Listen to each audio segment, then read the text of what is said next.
Hello guys, hello! Samahan natin si Mr. for today's video.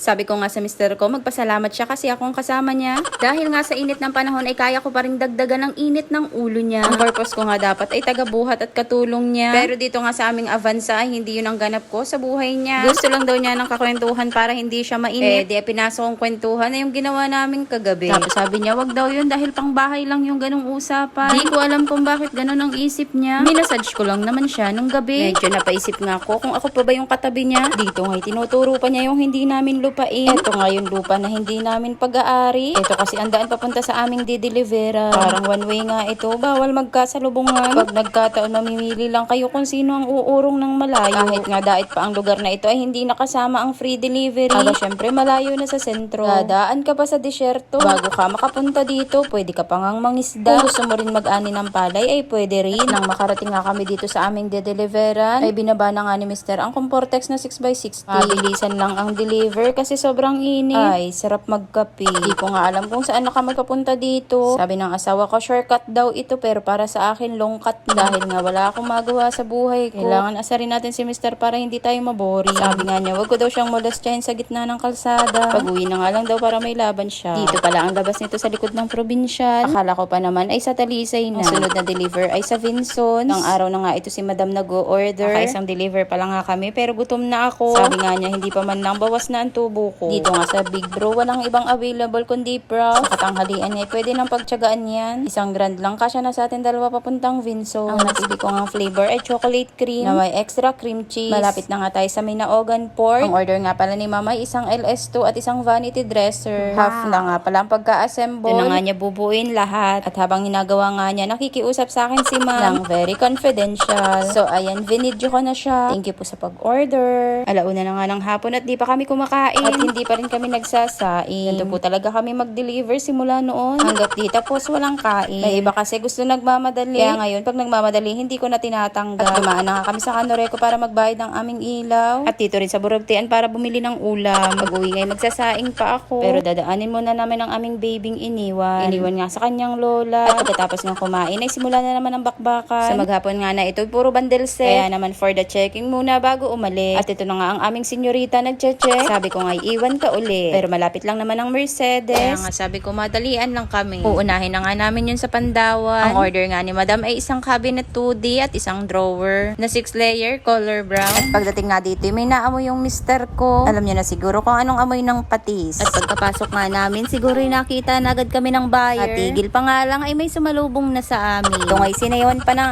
aking mister. Di ko alam kung anong gusto niyang sabihin. Pero pakiramdam ko may kasamang pag-akit. Kaya sabi ko, mamaya ka sa akin. Pansin ko ngayon ang taas ng tubig sa dagat. At may isda ring naiwan na hindi na nabili. Punta na nga kami sa barangay 6. Ito nga ay reserve daw ni Ma'am ilang araw na. Dahil nga hinihintay niya yung kulay na gusto niya. Feeling ko naman ay talagang ito ang gusto niya. Talagang makikita mo ang saya sa mukha niya. Galing naman daw at mas malaki pa sa kanya. Kaya nagkumpula na rin yung kapitbahay niya. Pauwi na nga kami para kunin ang aming baby. Ayun lang, hanggang dito na lang. Thank you!